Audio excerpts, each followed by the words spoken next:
The Honorable Nelson Koech, MP Belgut constituency and Chairman of the Defense, Intelligence and Foreign Relations Committee of the National Assembly. I don't think people of Belgut and even others understand the importance of that, you know. This is a Chairman of Defense, Intelligence and Foreign Relations Committee. When you're watching movies, CT, especially those American ones, and you see CIA directors, NSA directors and military bosses being summoned by a Senate Intelligence Committee, and they answer questions. They are put to the task and grilled, right? The chair. And the chair is a powerful person in the US Senate Intelligence Committee. Observe where my fingers point. Why? Big one. We just ran a small part of a marathon. Yes. A small part of a marathon. The man in our country is this one, okay? He oversights the defense CS. Why? He oversights the military generals. He oversights the director of the NIS. He oversights the foreign affairs minister. He oversights 4 members of the National Security Council, plus the National East African Community. and East the African Ministry of East Community. Africa Community. All right? If the president were to seek Parliament's authority to go to war, he would process that request. This is the man. He deals with the truth, facts only in his committee, because he can't afford to deal with any rumors It's understood. and innuendo and such kind of And things. conspiracy And then theories like conspiracy have been theories. floated here Yeah. this morning. And that's why I want to ask the first question. Mheshimiwa Koech, was the president of Tanzania, Samia Suluhu Hassan, in this country recently? Or was she not? In whatever capacity. Truth be told. First, I don't think a president of any state, for that matter, can be in the country without the knowledge of the nation. We have an extremely, what do you call it? Like quite an investigative journalism in this country. And I think it will have leaked out from the hotels to the people at the airports. And I don't know how she landed in the country. For me, that is a rumor. So she was not It here. leaked. She was not here. I It doubt. leaked from the hotel. It was in the media. It was. Where are the pictures? I've seen pictures of that are running around of some people in Mount Kenya Safari Club. I've not seen any pictures of Suluhu. Not even that. It's very easy from the radar to check what planes have come into the country. There has been none so far that has come from Tanzania. I have a friend that is called Sirma. He's an enthusiast. You know him with planes, and I can tell you, will have picked if there would have been a plane that came from Even a helicopter. Even chartered? Even a Even chartered, helicopter. yeah. All planes all are planes. monitored. Even let me tell you, a charter that brings a president of a country is well guarded. Yeah, so it's not a lot of force is deployed to make sure that it caters for a president who is visiting. So for me, that is a rumor. And I don't know where that rumor came from and to do what. I mean, let me ask you then, what was Suluhu coming to do in the country? She had been Quietly. invited by By who? the president of To do Kenya what? to come and have a conversation with Raila, because you know these things. Which things? And she had mediate. a conversation with Raila, and then now then the president has gone to Tanzania and they met yesterday. That's a fallacy. To imagine that we can mediate on issues. I mean, Raila and William Ruto know each other. They know each other's phone number. He didn't need Suluhu for them to communicate whatsoever. One would also argue that it didn't need Twitter for him to communicate either if they have each other's phone. What's wrong with Twitter? Raila uses Twitter to communicate to his supporters to come out and demonstrate. It's the same. It's a tool of communication. Yeah. I tweeted last night that I was going to be in this show, and I've seen many people following. It's means of communication. Look at how President Trump used to communicate. He used Twitter. It's a tool of communication. Yeah, with technology, I don't need to write a letter. You know, Just need to Mheshimiwa, tweet.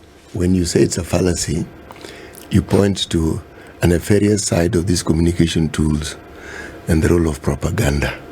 Because that very discussion that Eric presented as a question arose from, again, information that came to our phones via the same social media tools that people use. Very effective when used positively, sometimes effective for those who want to use it for nefarious reasons, but again, as they say, there it is, and there we are. Let me ask you. Yes. Is there a crisis in this country? As far as I'm concerned, there's none. Yes. So why do we need mediation? You know, there is this belief that people want to hype stories for benefit. If truly the problem that we have in this country is the prices of commodities, for instance, it's a solution that we can find within. It doesn't need all this hype of mediation and people coming to talk to I don't know what leaders, I don't know for what point. We have leadership in this country. We have people with resource and knowledge to mediate on whatever issue situation that could have arisen. I always ask myself why there are, for instance, no Maandamanos today. Why yesterday there was peace with the lighting of candles from Azimio. It tells you that the instruments of terror are controlled from a particular quarter. And it needs a signal for the young people of this country to come out and bring down, the buildings, ban tires on roads, and whatever. But it takes also the same leaders to call their troops back and say, listen, I think we are getting into some sort of talk. You guys just... Yeah, but Mheshimiwa, by the same token, as you say, the instruments of terror, the records, the post-mortem results show that 27 of those protesters were killed by police bullet. So how do you ascertain that is a police bullet? It was, a post-mortem was done. The post-mortem has nothing to do with ballistic. Well, it was done within that sphere. The institution that works with the public pathologist has experience in this, and there's a way they do this. So they established the killings were by police bullets. Bullets. By bullets. Bullets. None of the protesters were armed. And so when you talk about the instruments of terror, they are in the arms of the state. The protests, yes, were mobilized. Yes, some of those protests went overboard because we have a clear constitutional guideline on how protests should be conducted. But the state has been very adversarial to its own citizens, and only because my argument is because these are poor people, young people, not members of the family of any of the political leadership, and they're used as collateral damage by those calling the protests and by the police. So the brutality has been meted out by the state on your docket. So what is your position when you deal with this? Can I say something before Mheshimiwa answers? You know, the monopoly of violence, one could argue, is held by the state. But to state categorically that in Maandamano it's only the police who have weapons, that is not true. Who have bullets, who have the guns. It is not true. You don't know. The number of people in this country who have training that is wrought within the disciplined forces are many. Many have retired there. There are people who know how to use guns, people who have guns. There are many. Yes, it is the police, again, who have the monopoly. But you cannot categorically say that it is only them who could have shot it. That would not be true. Maybe to the extent of that, but what I am alluding to is there is a process that is used by institutions, the independent medical unit that specializes in investigating these kind of issues, and they check. And it is not just the postmortem, because the postmortem is part of that. They also check the activities building up to that. Okay. And so, when the state seeks to step away from reports that have been presented in court and held up in court in the past, reports that are even stand up at international level, if you're going to take it to that, because the process used to ascertain is credible, then the state is actually shying away from. But stepping out how 1-0? I don't understand. What is the question to Mheshimiwa? Yeah, yes. So to what extent is this committee looking out for the rights and protections of citizens and dealing with the excesses of police and police brutality and dealing with protesters? Absolutely. Article 37 of the Constitution, of course, enumerates how demonstration and picketing can be done. You've seen how these demonstrations have turned out, have morphed from what it was. It was meant to be peaceful, of course, but and I think anyone who's been peaceful, there has not been any sort of confrontation. There was a video also that ran around on Facebook and Twitter of a young man, and I think it was around Kibera or maybe the expressway, not expressway, Southern Bypass. And there's this young man who walks between police officers. And, at some point, even the police are shocked, like, why is this guy so daring to walk past the police? And he just walked and no one touched him. Because for police, they panicked. It was unusual for someone to walk unarmed to the police. And that is exactly what has happened. There has not been a peaceful confrontation. There's not been a peaceful demonstration. What you've seen is gangs, and like Moga was saying, is about people, and the government has done so much, first of all, to make sure that people with illegal firearms are confiscated and do not participate in the demonstrations. There are people who have come out to create harm, kill some people. Actually, and that is why schools in Nairobi and Mombasa were closed, because there was intelligence that there were people who were going to come out with guns, shoot randomly at people and then go and hide in schools. Then, of course, the police will pursue them to schools, and then it becomes a crisis, an international crisis, because now you're dealing with children. So, and that is what was avoided. So there's a lot of intelligence of what is going on. And that is what I'm saying. There's not demonstration. There's no peaceful demonstration. What we have are a group of gangs that have come out to terrorize the citizens of this country. Article 37 also stops where my rights start. It cannot be your right that you want to demonstrate and deny people, for instance, to move. That is a right for me to get to work. There are people who don't have nothing to do with this demonstration. I don't care. But they want to operate. They want to earn an income. So people want to open their shops. People have been denied to do business. Students have been denied to go to school. Are you saying that is a right of any person to deny students of this country to go to school? Mombasa, for instance, when the rest of the schools are in class, Mombasa and Nairobi and Kisumu last week, were not able to go to school. I find that to be very unfair. So there are people, like you rightly said, who are using this protest as a trade. So the people now become, like Mother Karua called in this show, human shield. That is exactly what they've made Kenyans to become. Let now, me ask you then, Mheshimiwa. when police defend the rights of others, people come out.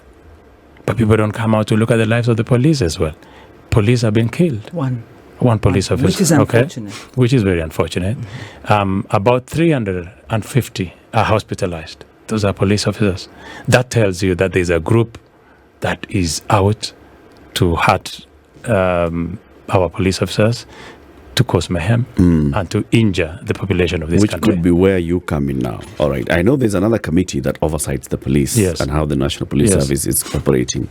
When it comes to intelligence, this is a matter that has even been taken to the National Security Council. There are elements that could be taking advantage of what's happening in the country so that then they can continue causing this chaos. When millions of children don't go to school for a day because of intelligence reports that indicate there could be unrest that affects children, you come in. Yes. What are you doing about that? What intelligence have you demanded, or reports have you demanded from the NIS and the other agencies, including the National Security Council, to tell us who's behind this and what they're doing about it? I mentioned in a show before, of course, this is unofficial information. This is just what I picked from when I engaged with the National Intelligence Service. Number one, there was the damage that happened in Mlolongo and a section of Kitengela. There was intelligence that there were a group of young people who were going to be transported by a politician to go and cause chaos in Mlolongo and damage property. Of course, I'm sure you saw yesterday a lot of officers from Kitengela and Mlolongo Police, DCI, officers have been transferred because there was laxity, and I think some people are going to take responsibility for that. So there's a lot of intelligence that is going on. Of course, again, there was intelligence that there was a section of a team. There's former political leaders who are financing this for their own selfish interest. There's a money trail, and I did say when I appeared in a show last week somewhere else that there's been a money trail, and it indicates that a senior politician in this country has been directly financing the Mungiki sector to also cause chaos. There are guns that are being leased out to individuals to use those guns to cause mayhem and violence. And there's that intelligence, and you've seen that the police are acting very fast to make sure that people who have more than who are licensed to carry at least one firearm are kept with one firearm. There are other people who probably have about 20 or 40 firearms in their own homes. You wonder what that is for. And these are not just guns. These are special. So intelligence military. has names. Of course. These are the people. This is money trail. This is evidence. Yes. What are they supposed to do with it? They're supposed to apprehend them. They're supposed to. Why haven't they? People have gone to court to take. This powerful Kenyan ex-politician who is funding Mungiki. Is there any such case in court? I haven't heard of any such There's case. no case, but I'm sure you've seen in the recent past, people come out very boldly to say, oh, my family is attacked. I don't know what is happening to But we've also heard the that children. those are legitimate legal gun holders. Why will anyone have 40 guns, for heaven's sake? All legal gun holders. And they're not the only ones. Members of parliament do. Yeah. And there is abuse of arms. So when you're talking about politicians... A member... There's an issue here between 2 guns and 40 guns. Yeah. You know that disparity. Why will you want to have an armor in your house? Why would you have 40 guns legitimately? Yeah, that's what I'm saying. They're What all is the legal. threat? What is the threat? So they're all legal. What is the threat? It doesn't mean because there's demonstrations. So for me, I'm like, one, there's the political... there's a high-stakes political game playing out where Kenyans have become fodder. Exactly. And unfortunately, it would be very unfortunate if a parliamentary committee then became partisan in that, because we wouldn't want politicians funding violence. They've been doing it for too long, and I think that requires an objective intervention as opposed to a political one. So whatever happened looked very politically nuanced because this first family, or whoever, this family that are unmentionable or won't be mentioned, have had these guns all along. So my point is back to this.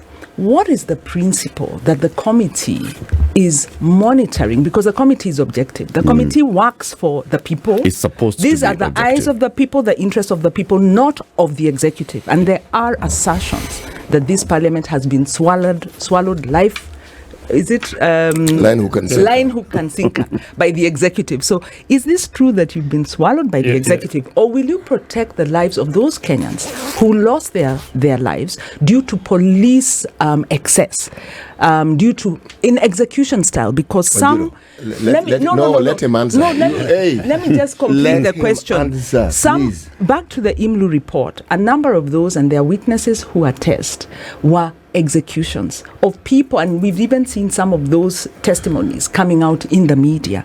So whereas we recognize it's a very murky field and there is interference, there were police executions, there were police excesses. What is your committee going to do about that to make sure that never happens again? I'll answer your question by asking a question. My committee is very objective, okay? We look for intelligence, we find out what exactly has happened.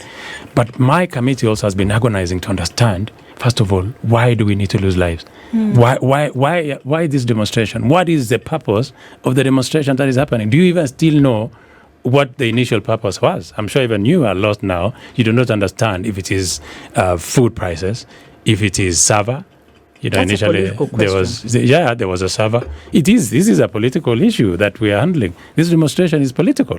This is nothing about legitimacy. Let me tell you why it is not legitimate. For France, for instance, and many other countries, civilized, when demonstrations happen, they do not stop. They just happen, and it is people-driven. Our situation in Kenya is politically driven. That is why when a politician says, no, we don't have Maandamano today, we'll do it next Wednesday, it does happen next Wednesday, and you'll have relative peace between that period and the next Wednesday. Relative calm. Yes. So it is politically driven. For what reason? I should ask you. Why, for instance, are we having Maandamano? I don't understand anymore. If it is talks, Suluhu was coming into the country, the prices of commodities have come down. There's a bipartisan team, politically recognized, and legally recognized, they should be handling the issues where you still that they haven't have. answered my question, because My what question- you've done is you've gone to the politics of the demonstration, My question which then- I'm saying, that notwithstanding, there were police executions, there were police excesses, and to be fair, we saw some places in Mathare where the police were very humane and they held back. Do you know, they were even being chased, and we also saw some comic moments. We saw some very tender moments where the police gave a protester some soda. But so Wanjiru, there were excesses. And let me the remind question him I'm your asking question. is- Your question was your committee, right? Being answerable to the people and not to the executive. What's it doing to ensure that About people's the lives and Excesses, property- Eric, yes. excesses by the police is not admissible anywhere. Personally, I suffered in last regime. Actually, at some point in Sambwene, I was just arrested for yawning in a polling station during the by-election. I was put in. By the time we came in this second term, I had 8 cases in different courts in this country. Had in Nakuru, had in Bungoma when I was... He's a troublemaker. Yeah, there was no trouble. But because of the excesses of the police, I even brought a bill in Parliament, Criminal Procedure Code, that essentially was going to cure the arrests that used to be done on Friday, Kamata Friday, if you remember, because it didn't make sense for people to be detained so that you are punished in a Friday. So those excesses I do not accept. We've come as a country, as a democracy, this far that we should not allow excesses by the police. My point is then, at the same time, police are human beings. We need to protect them. You don't confront a police with a panga or a gun and you expect them to serve you with an ice cream. It is Mheshimiwa, impossible. How then do Yeah, you so, but you justify haven't what you- answered the Wanjiru, question Wanjiru, about the please allow me excesses. to ask this question.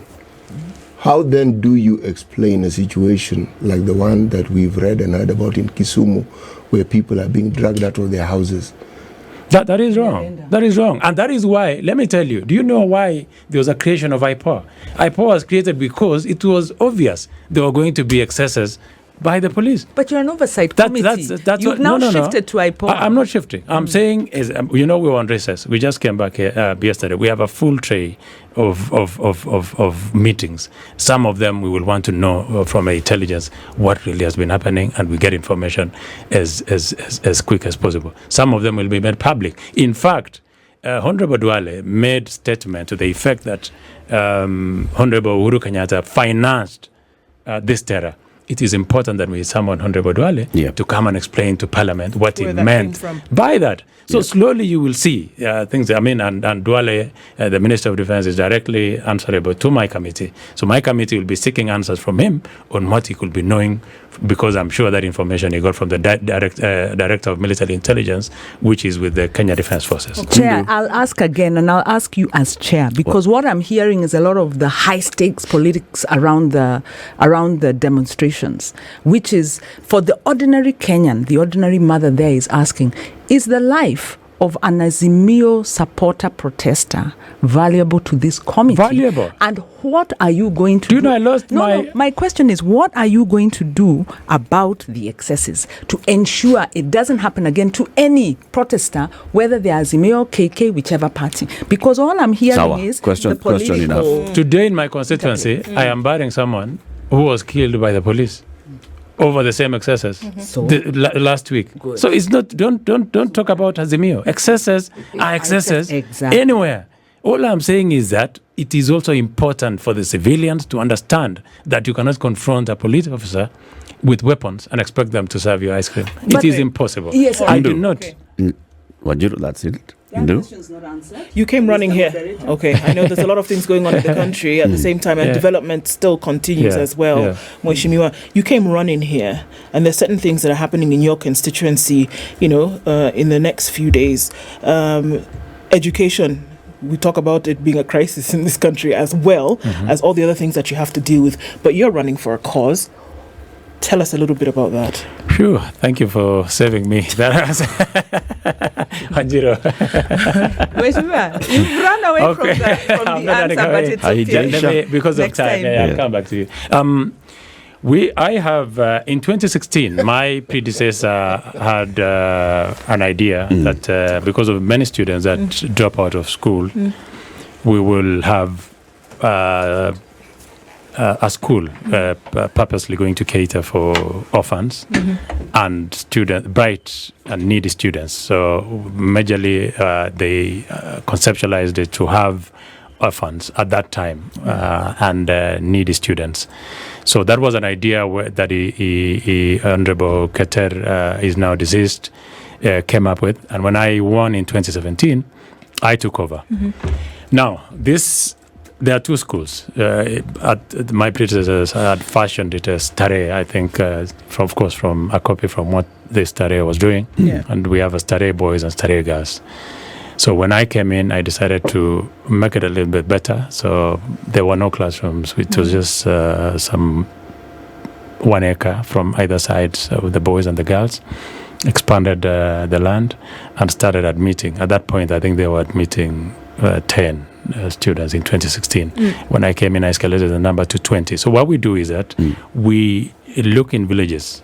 By the way, this happens a lot. Even I have my constituency has a huge sections of the multinational that is covered. So of course it's cosmopolitan. I have bright children, for instance, from the Luo Nyanza who excel. The other day had an A. She's going to do medicine. Who was in Moiti Girls. We've educated her through. Anyway, because Eric is signaling that I need to do a bit quick. This is what has happened. So progressively, we've moved from 20 students. Right now, Stare Girls, for instance, is admitting 450 students, all fully catered by CDF. So I pay bursary for the needy, 2020, which is 40 every year. But the numbers have increased. You find some of them can partially afford, but the other ones cannot. So we are paying for the orphans and those ones who cannot afford at all. The cost has been escalating and is becoming more expensive for me, and that is when I conceptualized this idea of having a marathon so that I can have corporates coming in to support. And I can tell you, up to this point, the marathon is going to happen next month on 6th, and the support that I'm getting from WhatsApp, from different people, people of goodwill who've been calling, is overwhelming. So that is going to go in supporting the number of students. And just to tell you, 6th of August. Where? The mean score, just for the record, so that people know, is that we had a mean score of 6.8 last year for Stare Girls and 6.5 for Stare Boys. So, I mean, I'm sending so many children to university. I'm so excited. Well done. And now I want to continue financing them. We want to build more classrooms. We want to build more dormitories. And some of the teachers here... Where is the marathon going to take place? In my constituency. It's tranquil. I mean, you should visit. So it's everywhere. And distance? No. We have, it's a 10K. AK told me that we start with 10K. I'm sure you can do that. Even you can do that. Yeah. So that 10K is going to start from a place called, actually next to Kabianga University. And then we will finish in... next to Sociot Girls. Right. That will be the 10K. I will personally be running the 10K. Various sponsors, including our own Berur FM and 911 group as well. And we have a 911 officer here. Yes. Thank you, Mr. Eric Gratis. Thank you. Ndu, how are you doing? I'm fine, thank you. Good to see you. Yes, yes. See you too. Madam Gikonyo, good to see you. Yes, the advocate for good governance. Thank you. Yeah, and we are all advocating for this. How are you, Eric? The man of belief from punching from Piro. Yes. Yeah. So you're taking place in the... will you participate in the marathon yourself? Yes, I'm participating personally. He has to be there. Yes, I have to be there because you see, as the TPSO, worldwide and Nairobi region. What is TPSO? Worldwide. DPSO? Theft Prevention and Surveillance Officer. Yes, from 911. Yes. Because in 911 we believe in peace of mind. Yes. All you need to do is to run because we want to secure you. You have peace of mind. Yes, because you just ran the marathon 10 kilometers from Chemnyoga to Sociot, and you are secured. Yes. That is why I'm here. On the 6th of August. Yes, on the 6th. How do we do registration? It is simple. You just go to paper number, which is 400 200. 400 200. 200. Paper number, that is 400 200. Account number is 400 175 11. 400 175 11. That's the account number. Yes. How much? It is only 200. And if you don't want a minimum to run, of 200. Yes. Minimum. If you don't want to run, It's a donation. just support. For somebody else. Yes. It's a donation platform. Yes, just support. Asante sana. But thank you so much. So thank you very much. The last time I was here, nilienda Mossad, I was in Israel training for SWAT, which is superior weapons and tactics, and that is why I'm here. We are revolutionary security. Courtesy of 911. Don't remember you are buying a new car. We want to do tracking for your car. Thank you very much. Yes. Okay. Thank you very We'll much. get in touch. Yes. Please Asante sana. get in touch. Thank you. Karibuni Belgut for marathon. Mheshimiwa Nelson Koech, thank you very much. Yes, we'll be there on the 6th of August. We'll be running. Thank you very much. Yeah. We'll be running Who on is the it? 6th of August. See, all of We us. collectively. Together. Thank you very much. Jointly and severally. Thank you very much. Yeah, Asante sana. Asante sana. This is the Situation Room, the only way to start your day.